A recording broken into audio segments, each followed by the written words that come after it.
Well, happy Monday, everybody. Hope everyone is good. I'm James Gailliard. I'm your Monday host. Welcome Until All Thrive podcast. Glad you are all joining me.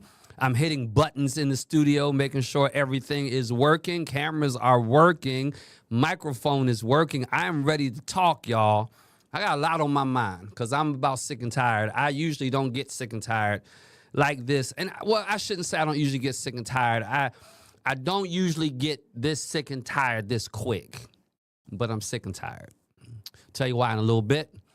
First of all, I need to do this because I'm a pastor, as you know, a pastoral legend in Rocky Mount, Dr. Thomas Walker, who pastored the Ebenezer Baptist Church for some 54 years or something, has gone on to be with the Lord.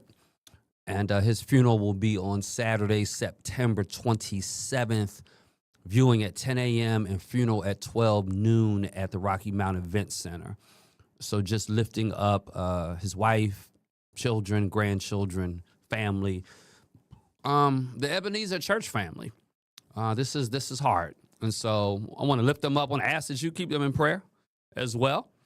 And then my good friend at Friendship West Baptist Church in Dallas, Texas, Dr. Freddie Haynes, been with us many times here in Rocky Mount, has taken an unexpected leave of absence while he is dealing with some medical issues. And so I want to lift both of those families before you, both of those churches, as we kind of prepare to talk today.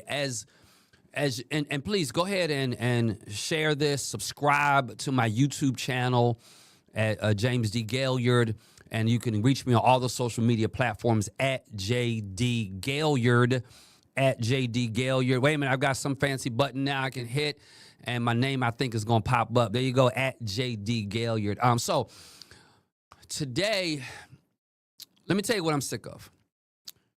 As you know, I am a pastor. I am Democratic candidate for the NC Senate. I'm really sick of the lies and the manipulation of the Republican Party and evangelicals, particularly evangelical Christians that have become more Christian nationalists. They are not Christ followers. But I'm also sick of the Democratic Party, of which I'm a part, because we lack courage. So I'm a little sick of the cowardice, the tuck-tailing, the unwillingness to speak truth where it needs to be spoken and not afraid of who we're going to offend or hurt, or what insensitivities, what buttons we might push. Because the risk is high, the collateral damage is high. The reason the collateral damage is high is because Republicans assume we won't research. Let me tell you what they're so good at. You watch all the shows, right? If you listen to their talk shows, they're so good at talking really loud, talking really fast, and talking very convincingly. And in talking loud, talking fast, talking convincingly, people just assume they're telling the truth. When the reality of it is they are lying. They are manipulating fact. They are manipulating data. And they're assuming that because let me tell y'all a story real quick. I was told this many, many years ago. All my lawyers, attorneys that are out there listening, don't be offended. I say it in jest. I come in peace. Two guys go to the same high school, right? They go to the same high school, and they both graduate top of their class. They both go off to college. Outstanding university. Both of them go to the same school, and they both graduate 4.0 top of their class. One goes to law school, one goes to seminary for their graduate education. And they both come out, guess what? The top of their class. The lawyer graduates, passes the bar. The minister graduates from seminary, gets ordained, and is given a large affluent church to go pastor. The attorney is given opportunity to quickly go through the ranks of the law practice so that he might become quickly a partner. And 20 years later, here they are back home for their class reunion, their high school class reunion. They hadn't seen each other in a while, Both of them have been gone. Their educational backgrounds almost identical. But interestingly enough, the pastor, the minister, the seminary trained of the two he's floundering, he's fledging, he's barely making it. And the church is not doing well. He's not content in his profession and his calling. Meanwhile, the attorney has now made partner, making 6-7 figures, doing unbelievably well. And the minister is just confused. He's confused. He says, I don't get it, man. High school, we went to college together. You know, I did my thing in law. You did your thing in law school. I did my thing in seminary. Both of us graduated top. You are doing unbelievably well, and I'm struggling. I don't get it. The attorney looks at him. He says, man, I can explain that with no problem. He says, this is what the attorney says. I tell a lie like it's the truth, and you tell the truth like it's a lie. Now, I was always taught coming up in seminary, son, always tell the truth like the truth. I think we have two fundamental differences in politics right now. I think from a messaging perspective, Republicans are so good at telling a lie like it is the truth. And Democrats are so guilty of telling the truth like it's a lie. One of the things I want to do on this show, Until All Thrive podcast, I want to tell you the truth like it is the truth because it is the truth. And I want us to be able to engage it. So I'm going to expose some people. I'm going to talk about some folk. I'm going to be unafraid to speak truth to power. And so today I want to deal, and as you know, I'm always dealing with public policy and faith. That's my sweet spot. That's what I believe in. I am deeply offended when people misuse the faith. I'm deeply offended when people mislabel Christianity. I am deeply offended when we manipulate the scriptures to authenticate our own biases and oppressive practices. And so I want to begin exposing some of this. I guess if I were going to tag the show today, I'm going to call today's show The Contradiction Crisis. I think we have a crisis in contradiction. What do you mean by that, James Gailliard?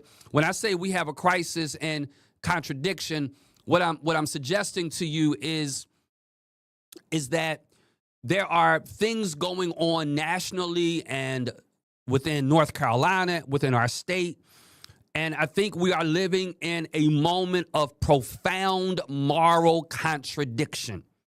And I'm going to give you some examples. And I'm going to begin. Can I say names, y'all? Can I say names? Representative Destin Hall. I want you to know that name, okay? He's in North Carolina General Assembly. Senator Phil Berger. I want you to know those names because it just seems like for some reason the party's just scared to call the names out. So guess what? I'm going to call the names out. And so tag them. Let them know. James Gailliard is talking about Phil Berger, Destin Hall, particularly around profound moral contradictions. When you start thinking about the things that have happened the last week to 10 days, we see evidence of all of it. Let me just give you an example. For how long has the Republican Party wrapped itself in the cloak of pro-life rhetoric? Right? They have espoused it. They have treated Democrats as if we have no regard for life, which is an absolute lie. As a matter of fact, I can prove to you that they are an anti-life party. But that's what y'all been voting for, and I'm hoping by educating ourselves, we can do better. But when we start looking at the requirement to love our neighbor, when we start looking at the requirement of the kind of policies that get supported, we start to see that the same Republicans who claim to follow Jesus are crafting laws that the Pharisees wouldn't even do, right? But we won't own it because long as they put a label on top of them saying I'm a Christian, long as they have a Bible nearby, long as there's some steeple at church with a steeple on the top, we just give them a pass as if we're afraid to call them out on what authentic faith should really look like. Because if I have authentic faith, it's going to live itself out. Faith without works is dead. It's going to live itself out in the public policy arena. It's going to live itself out in the square. It's going to live itself out in Raleigh. It's going to live itself out on Jones Street. It's going to live itself out on Pennsylvania Avenue in Washington, D.C. And so let's talk about a few examples, because I've made a really high accusation. I've made a huge accusation that we have people that are hiding behind Christian language, but unwilling to show the authentic evidence and fruit of Christianity. And then when we go to the voting booths, we confuse the moral agenda and the moral interest of Jesus with some Pharisaical perspective that is still oppressing people and causing God to look down and saying, you need to let my people go. Let me give you a couple examples about what we're dealing with, even as I'm talking to you today. I've been paying attention to the General Assembly. There's now some comprehensive crime package that's being written, a comprehensive crime package, right? New legislation. And let me tell you what it's going to do. You ready? It's going to revitalize the death penalty. We've not executed anyone in North Carolina since 2006. And so there is a tragic murder in Charlotte on a train. We saw it. The young woman is literally executed, stabbed, and then a bunch of lies get, how can I say this, promoted. A bunch of lies. Let me give you some data, because I think data takes the shock away a little bit. See, data adds a little shock to it, but I think data takes away some shock because we can't get all caught up in our emotions, even though data can make you emotional. So let me give you some numbers, because they've made black folk into like massive criminals, and some of you Christians are letting them. Some of you Christians are. I'm fine with saying black people are horrible people. We make up 13% of the population, but 40% of everybody on death row nationwide. I need you to hear the data. We make up 30% of the population, but we make up 40% of the death penalty, the death row inmates nationwide. So now I'm starting to see why there might be an interest in reinstating the death penalty. Now, if we talk about North Carolina specifically, this is what we're talking about. Black people comprise, over 50% of everybody on death row. Now, I need you to hear this. We make up 51% of everybody on death row, but we're only 22% of the population. Now, let me give you the kicker. You ready for this data? 75% of everyone of death penalty cases, 75% of death penalty cases involve white victims, even though the black people make up half of the homicide victims. So this is what I'm trying to get you to see. You are 22 times more likely to get the death penalty if you're black if you kill someone white, versus being black, killing somebody black, where there's only a 1% chance that you get a death sentence. 75% of white evangelicals support capital punishment. This is the contradiction crisis. Hello, my pro-life people. Hello, you out there? My pro-life people, Republicans, white evangelicals, those who claim Christianity. 75% of you support capital punishment. So let's talk about pro-life issues real quick, because this is the contradiction crisis. In one hand, they're spewing out of their mouth that we are the party of life. On the other side of their mouth, they're spewing. Put them, 75% of us, like, if they on death row, kill them. Y'all, we have to be smarter. We have to understand what real life issues are. This election cycle we're in, municipal races on top of us, mayor races, city council races. We have to be smarter. We have to recognize that it's literally life and death at stake. Let me say a few things about what's real life issues. How can you not support, how can you believe in life and then don't support a livable wage? Yeah. Wages received should enable employees to meet their basic needs. I mean, who can disagree with that? Who can disagree with that? But yet we have a whole party system of people who vote for people who will not give people a livable wage. And so what happens is there's a shrinking middle class, right? So only 1% of the population owns like 90% of the wealth. And so when we begin looking at it, we cannot keep electing people with the contradiction crisis. You say you care about people. You say you are the party of the working class. You say you are this. You say you are that. You're none of those things.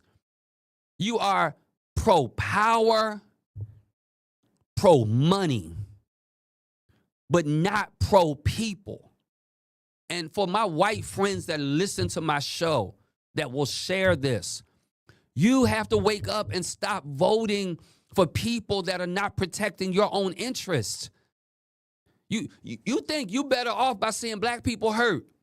Listen, anytime a policy is good for African-American people, it's already good for everybody else. And so it costs $31,000 a year to keep an inmate in prison. $31,000 a year to keep you in the justice system. And yet people get released from the system without even having an ID. We have to fight to get people ID, and many of them still don't have it because the system is not designed to keep people out. It's designed for people to go back in. This is the contradiction crisis. For those of you that are just tuning in, I'm James Gailliard. I jump on most Mondays and I talk about faith and public policy and leadership. Those are the three things I talk about on my show, Until All Thrive podcast. And today I am talking about the contradiction crisis. I'm talking about the contradiction crisis. I'm talking about the crisis that is existing amongst people that are morally corrupt, but trying to convince people that they are not, right? Immigration reform. Almost every major economic study suggests that the U.S. economy, the economy of North Carolina, grows faster as a result of immigration. And whether we want to admit it or not, even undocumented immigrants improve our economy. We've got to find pathways of citizenship, not massively deporting people, rounding them up, without any due process, right? And so what I'm trying to get you to see, I'm giving you examples of the contradiction crisis. When Republicans say, and I hate to paint with the broad brush today, but they deserve it because they are unwilling to challenge each other. Let me tell you, they just fall in line. They fall right in line. And it doesn't matter who they hurt. It doesn't matter who they lie to. It doesn't matter what contradiction spews out of their mouth. So, universal access to health care. How in the world can you live if you're not healthy? And how can I be healthy if I don't have access to health care? So when we talk about, and I don't like to talk a whole lot about Medicaid expansion. I mean, I fought for it, and I fought a lot for it, okay? But not for the reason people probably thought. I fought for it because I just believe that people should have access to health care, period. I don't think it should have anything to do if you have a job, because you can't work if you're not healthy. So if I'm out of work and I only can get insurance if I am working, but I'm out of work, then that means I can't get insurance while I'm out of work. Or if it's available in the market, I can't afford it. And if I can't afford health insurance, it means I can't go to a doctor, which means I can't do preventive maintenance on my body. If I can't do preventive maintenance, then I can't be healthy. And then if I can't be healthy, I can't work. What part of that don't we understand? What part of that there is something that is needed? There are certain things that are just the common good, right? when we pass policy, when we look at public policy that benefits the state, that benefits the nation, when those public policy positions are indeed public, then the taxpayer has an obligation to help fund it. And this is what we have to recognize. That, this is the reason taxpayer dollar needs to go to public education. Every show I'm going to find a way to talk about public education, right? I mean, the reality of it is there is a direct link. Do you hear me? Direct link between poverty and education. Why do you think the Republican Party across the board is underfunding public education? Because they want to keep as many people in poverty as possible. And they know that there's a greater likelihood that people of color will wind up in poverty than white people, even though a big number of white people will wind up in poverty. They're willing to suffer that consequence for a certain percentage of white people to wind up in poverty if a bigger percentage of black people wind up in poverty. So guess what we do? We underfund public education. You ask your friends. Next time you're at dinner, next time you're at church, look down your pew. Next time you're at church, look down your row. The next time you show up at your Divine Nine meeting. The next time you show up at your civic meeting. Next time you show up at Kiwanis or Rotary Club. The next time you do that, whoever you're eating with, just ask the question, hey, at this table, how many people are a product of public school system? Somewhere, at some point. I promise you, if there are 8 people sitting around that table, 10 people sitting around that table, if it's 10 people sitting around that table, 7 to 8 hands are going to go up. I'm a product of public education. The point that I'm making is that public education is a public good. It is a common good. Because it is a good that benefits everyone, everyone needs to pay for it. But instead, the exact opposite, because this is the theme of the show today, there is a compromise, there's a crisis in compromise. And that's what I want you to get. We have a crisis going on. We have a crisis going on where we are compromising our morals and our standards. One big part of the problem is Phil Berger. I mean, I'm following him now on X and Facebook. I'm astounded by how easily he can manipulate facts. It's unbelievable to me. And, it needs to be talked about. I don't know what we're so scared of, but, I come from a truth tradition. The truth tradition is, hey, the truth sets you free. So let's talk about Phil Berger. He has a long history in corruption. He has a long history in compromising morality, right? He does it with a smile. Very nice guy, very pleasant guy. Sit down and meet with him. I've been in his office, met with him. Nice enough guy. You never realize it, right? He targeted the Fourth Circuit Court of Appeals.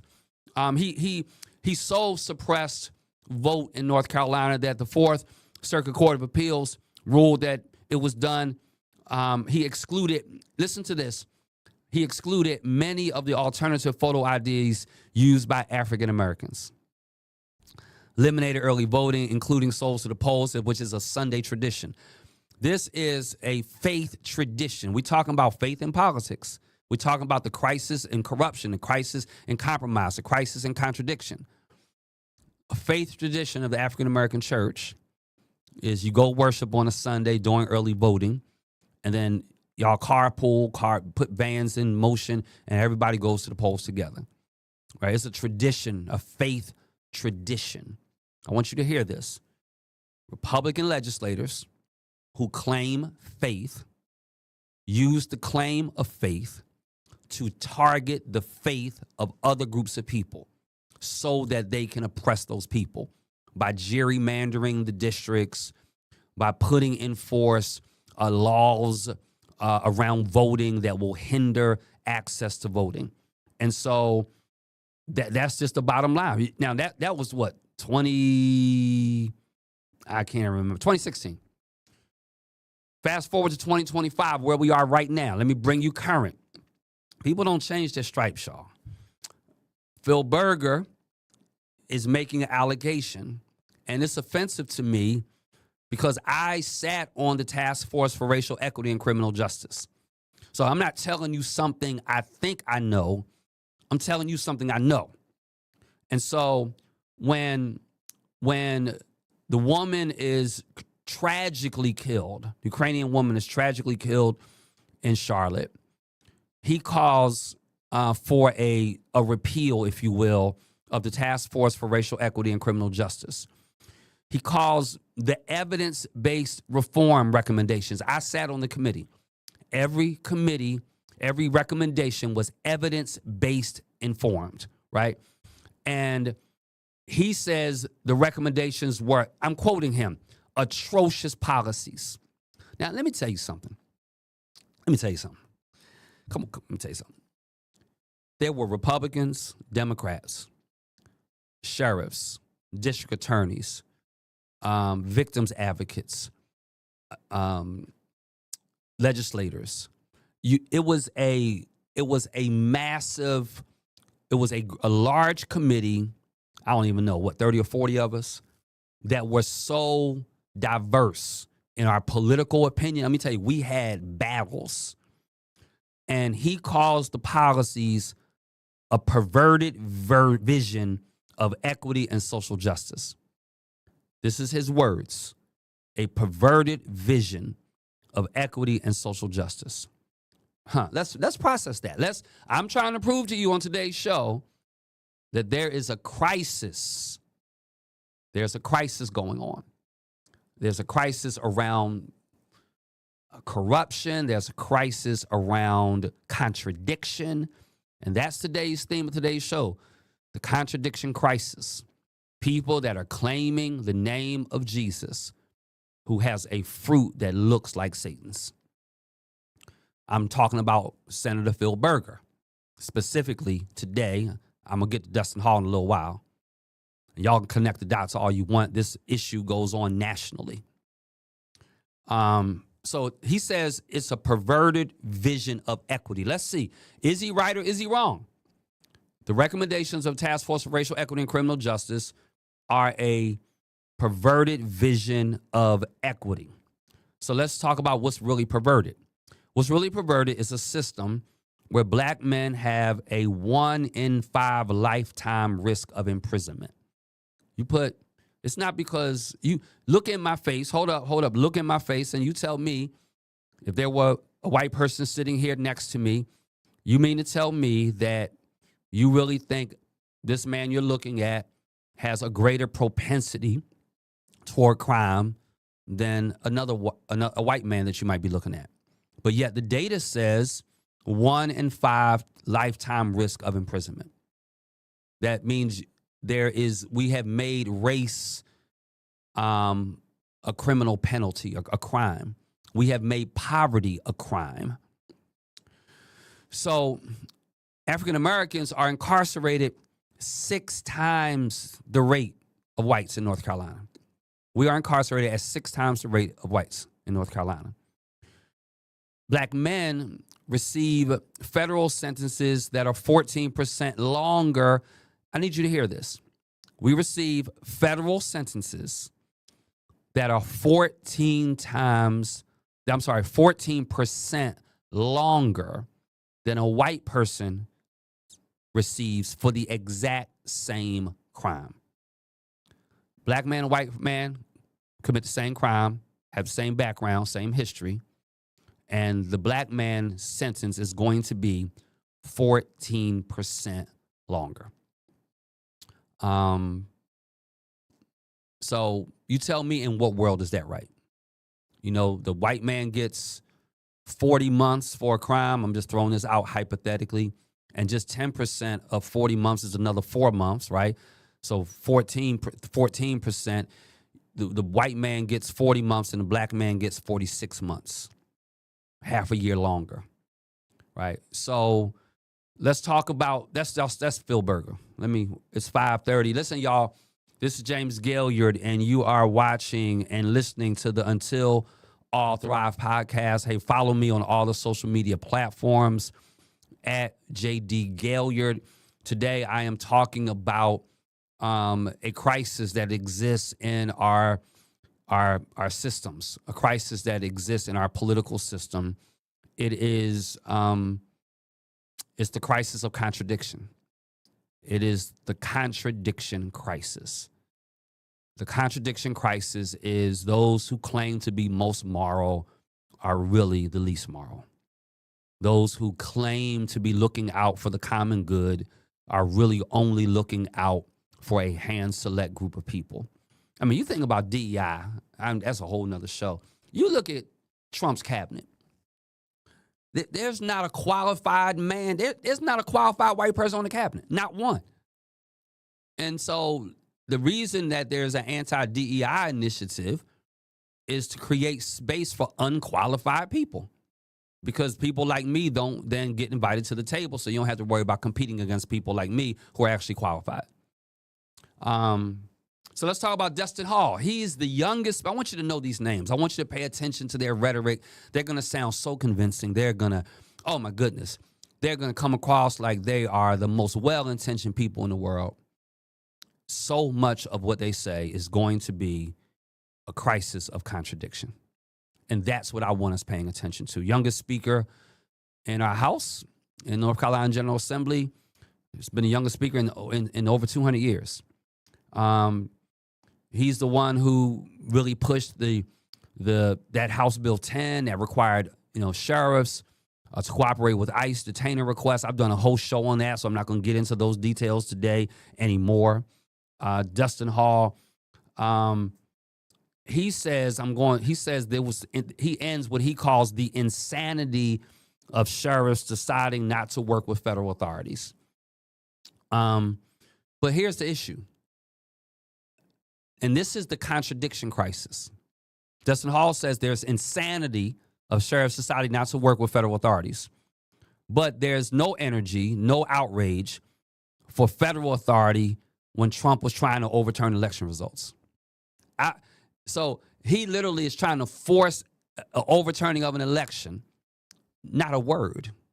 But he calls what local sheriffs have been elected to do insane. We forget the power of local elections. This is really the North Carolina General Assembly now asserting themselves on local elections. Because when you elect your local sheriff, you get to decide for yourself what those internal rules will be relative to your county. And so it's interesting to me that there's this contradiction. There's this selective contradiction of Romans 13. Let everyone be subject to the governing authorities. Let everyone be subject to the governing authorities. Unless, of course, it's a Democratic governor. Unless, of course, it's a black prosecutor. Unless, of course, it's a federal investigation into your political crimes. Then everybody should not be subject. Let everyone be subject, that's what the Bible says, to governing authorities. And yet when the courts ruled that the North Carolina General Assembly needed to pay for Leandro funding, they totally ignored the court order. So much for being subject to ruling authority. What I'm trying to get you to see is the contradiction crisis. It exists all over the place. I mean, when you start looking at House bills that expand immigration enforcement, when you look at the horrible things being done with immigration, and let me be really clear, family, when I say this, let me be really clear. Like, I believe, see, this is the problem with where we are. The problem with where we are is that reform is needed. Public education needs reforming. Not dismantling, not underfunding, reforming. The federal government needs reforming. I take my church I'm going through a restructure right now, and I'm grateful to God, I pastor a very successful church. And, but yet I'm restructuring it. Because when you take a step back to see how effective are we, can we do things better? Can we do things more efficiently?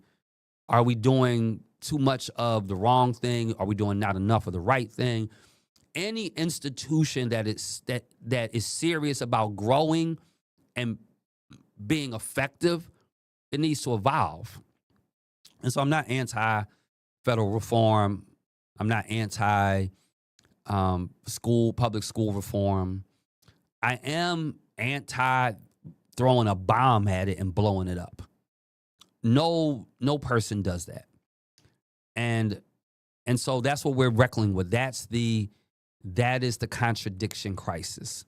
A group of people that are claiming to be one thing that are really something totally different. That Jesus in no way at all would be in support of most of the legislation that we see coming out of the Republican Party. All right, let me shift gears a little bit, because I want to go back to this task force issue, because again, because this is the contradiction. So Task Force for Racial Equity and Criminal Justice, I served on that task force. This was not a radical experiment the way you hear Dustin Hall and Phil Berger talking about it. This was diverse stakeholders, as I said, law enforcement, prosecutors, judges, community leaders, all trying to address, hear this, documented racial disparity, right? We wound up giving 125, and I want you to start thinking. Let's be thinking people. We gave, out of that task force, 125 recommendations, right? Things like body cameras for all officers, things like banning chokeholds, things like eliminating cash bail for minor misdemeanors, things like requiring judges to consider a defendant's financial situation when they are assessing fines and fees, right?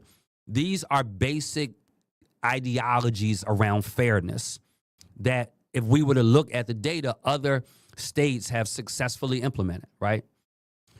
So we get a tragic murder in Charlotte, and let me just be honest, it is a tragic murder in Charlotte. And suddenly, the entire body of work gets blamed. You look at the press releases, the statements, they literally are now blaming that death on the work of the Task Force for Racial Equity and Criminal Justice.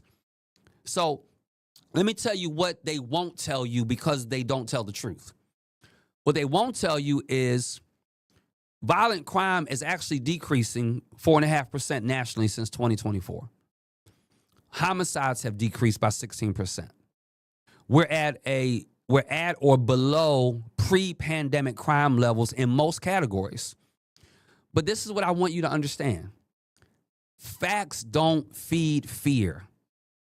And this is something I want. Can I look in the camera and say this to my Democratic friends? Fear drives votes, and we have to change that culture.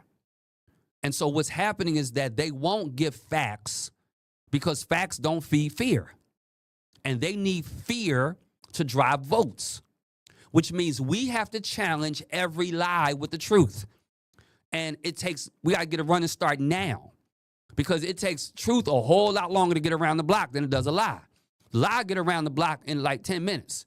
The truth take a year to get around the block. But we have to change the dynamic and the narrative where truth drives votes, where we can't let contradictions just hang out there in la-la land and we don't ever address it. That's why you need me on the ballot. You need a pastor. You need a conservative, a theologically conservative pastor like me that is willing to use faith to take away the sting of the policy that we see in the name of faith. And unless we call it out, we won't reverse this. And so that's one of the reasons why I'm running, because faith means that much to me. Faith belongs, in my opinion, in the public square. It doesn't belong in the square where I force my belief on people. But because my faith causes me to love people, because my faith causes me to help those in prison, because my faith calls upon equity, because my faith enables women to have equal rights to men, because my faith informs all of those things, because my faith cares about the whole person. It cares about the child's school. It cares about their healthcare access. It cares about the safety of their community. It cares that they'll be treated institutionally fairly. My faith informs all of that. The contradiction crisis ahead in front of us is that we have a group of people in leadership from the White House down who are not the people they claim in their faith. It is a contradiction crisis. The task force ended the end of 2024, and the task force produced a comprehensive report, and it brought stakeholders together who had never collaborated before. And we, as a task force, planted some good seeds of justice that I think keep growing. So can we be thinking people? Let's be thinking people. So he blames the task force. Well, the recommendations of the task force have to go to a Republican-controlled legislature. So all we can do is create the recommendations and then give them to the General Assembly and then begin advocating for the recommendations and begin drafting bills. Now, if the body of work, according to them, is so bad, it was under it was under Phil Berger and Dustin Hall's leadership. Dustin Hall wasn't the speaker at the time. Tim Moore was, but he still was one of the major chairs of the Republican Party. It was through their efforts that many of the recommendations became law. So become thinking people, y'all. If the recommendations were garbage, why did the Republicans make them law? They made them law because they were good recommendations. The reason they're turning on the recommendations now is because the task force was created. Let's play politics and understand this. The task force was created by then Governor Roy Cooper. Roy Cooper is running for the U.S. Senate. They got to find a way to paint him with negativity. So they're now claiming a negative spin on a task force that he created. All contradiction crisis. There's no truth in it. They just don't want you to do the research. Dustin Hall saying he's jumping on the bandwagon, but he approved many of the recommendations in the General Assembly. So the reason they're doing this now is because Josh Stein shared it. Now here, let's connect the dots. Here was the leadership structure. This is the real answer. Roy Cooper, by executive order, authorized it. He placed the then Attorney General Josh Stein to chair it, and Supreme Court Justice Anita Earls to co-chair it. Got it? Roy Cooper, Josh Stein, Anita Earls. Recommendations came back from that body of work. Dustin Hall and Phil Berger accepted many of those recommendations that then became law. They are now claiming that it was an illegitimate body of work and an illegitimate task force. Why are they now changing? They are changing because they need to soil Roy Cooper because he's running for U.S. Senate. They need to soil Josh Stein because he's now governor. And they need to soil Anita Earls because she's running for re-election in the state Supreme Court. Y'all, we can't just follow the money. We have to follow the public policy threads. We have to take every word that comes out of their mouth and we have to weigh it on the scales of truth. And because many of them claim Christianity as a faith, we then need to weigh it on the scales of the Bible to see if it is indeed true or is it a contradiction crisis. The single biggest problem we have in the United States and in North Carolina is we have a contradiction crisis. We have people who are Bible thumping, name the name of Jesus, and yet sit behind closed doors and strategize ways to oppress people, to incarcerate people, to force people to remain in seasons of poverty, spaces of poverty, where opportunity is not equally given for everyone, where they create a zero-sum game narrative that the American life is a pie, and I need to get as many pieces of the pie as possible because I don't want you to have any pie, versus treating the American political landscape as a table that we can continue to expand and pull as many seats up as possible so that everyone possible, whatever their race, their color, their creed, whatever their nationality, whatever their sexual orientation is, can all have an opportunity to sit at the table. And so I really think what has happened, and for those of you who's just tuning in, I'm James Gailliard. I'm on my soapbox today on the Until All Thrive podcast. I want to encourage you to follow me on all the social media platforms. I want to encourage you to follow me at JD Gailliard. Subscribe to my YouTube channel. Go ahead and share this. Put your comments in because I love to hear from you and to hear what you think. And so what we are now is we have an evangelical emergency. We have a contradiction crisis, and I've proven to you that, I think, which has led with this evangelical emergency, that there is, let's talk about the real state of evangelical Christianity in America, because this is where the rubber meets the road. Like, as I'm campaigning and candidating in Nash County and Vance County and Franklin County, many of the people that I interact with, black and white, are evangelical Christians. So this really hits in all of our areas. And, I want you to begin thinking it through. I mean, let's go back to January 6th. 100 evangelical leaders published a statement condemning radicalized Christian nationalism. That's where we are. Radicalized Christian nationalism, right? Listen to this. 63% of white evangelicals still don't believe that Biden won the 2020 election.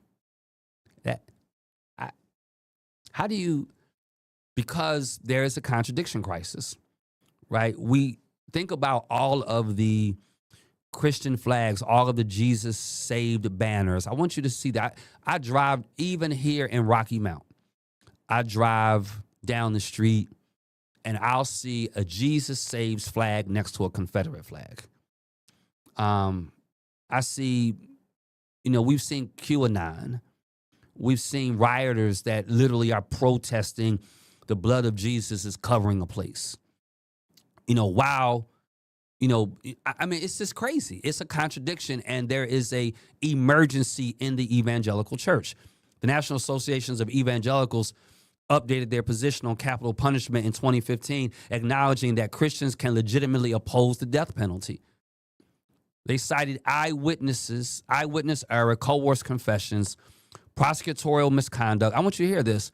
Racial disparities, incompetent counsel, as a reason that we can be both Christian and legitimately oppose the death penalty, right? And so you got the National Association of Evangelicals saying we don't need to have the death penalty, but you have a new breed of Dustin Halls, Phil Bergers, other people throughout our nation that are espousing a form of evangelicalism that is strictly, simply not biblical.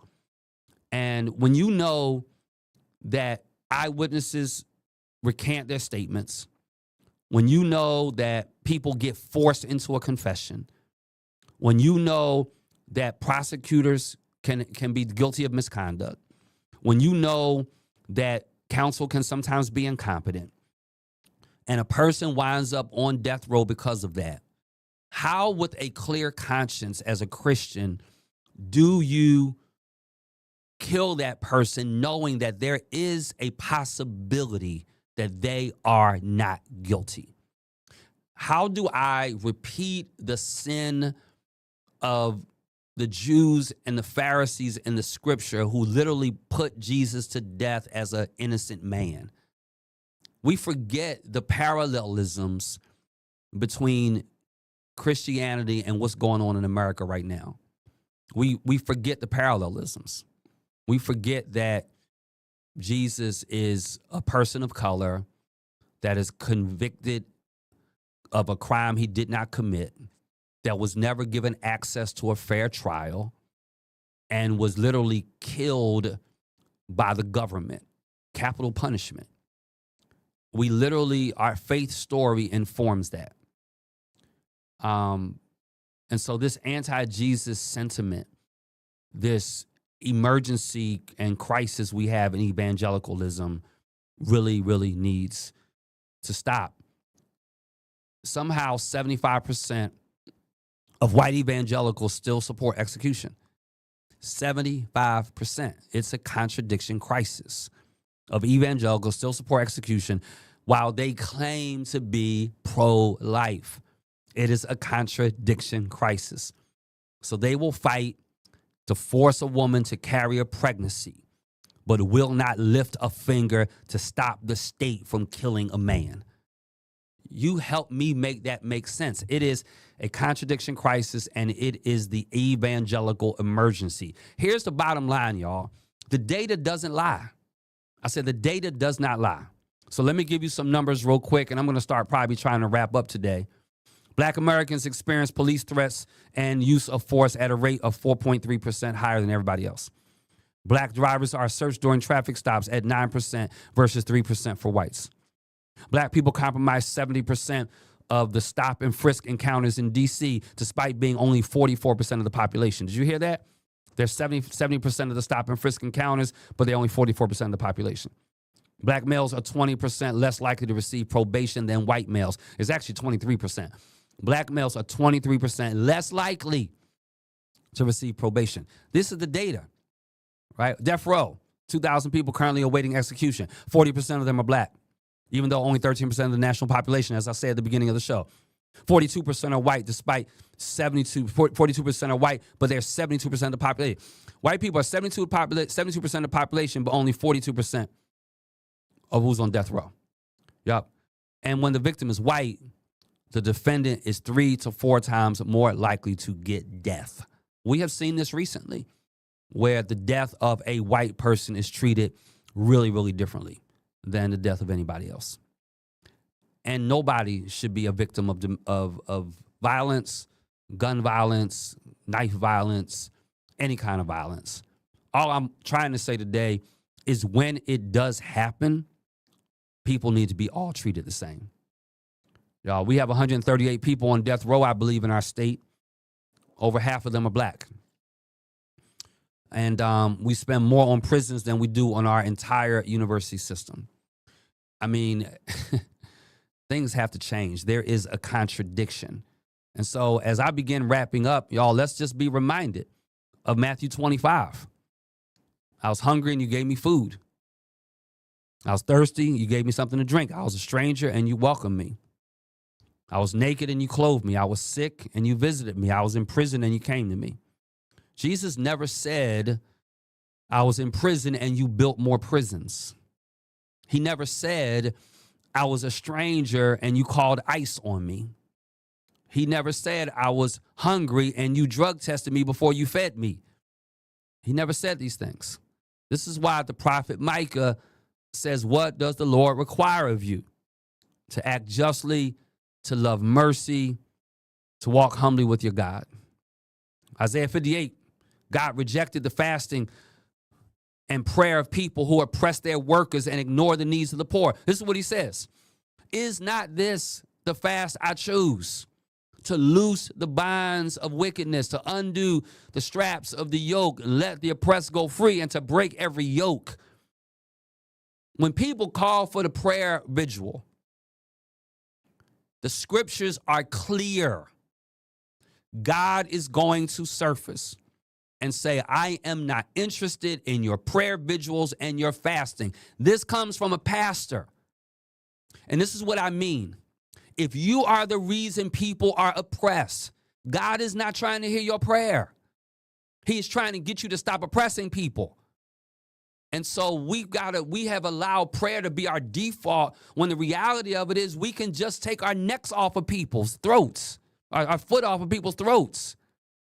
So what I'm trying to get you to see on today's show is that we have a crisis and contradiction in our nation, in our state, in our General Assembly, in the White House, that evangelicalism is in a state of emergency. And so the tragedy in Charlotte has exposed the contradictions of the policy contradictions in North Carolina.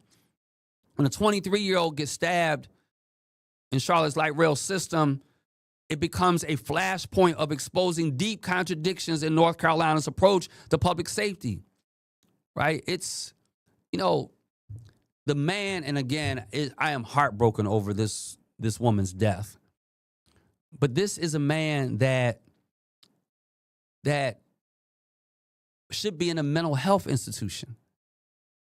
One of the legislators, I can't remember now if it was Phil Berger or Dustin Hall, one of them, literally said the person was released from a violent, I want you to hear this. This is the contradiction crisis. Made a statement that the guy who did the killing, the Carlos Brown Jr., he was a 34-year-old schizophrenic, right? He has 14 prior arrests. He, in an unprovoked manner, stabs Zaruska on the train. Let me tell you what gets promoted amongst the Republican Party.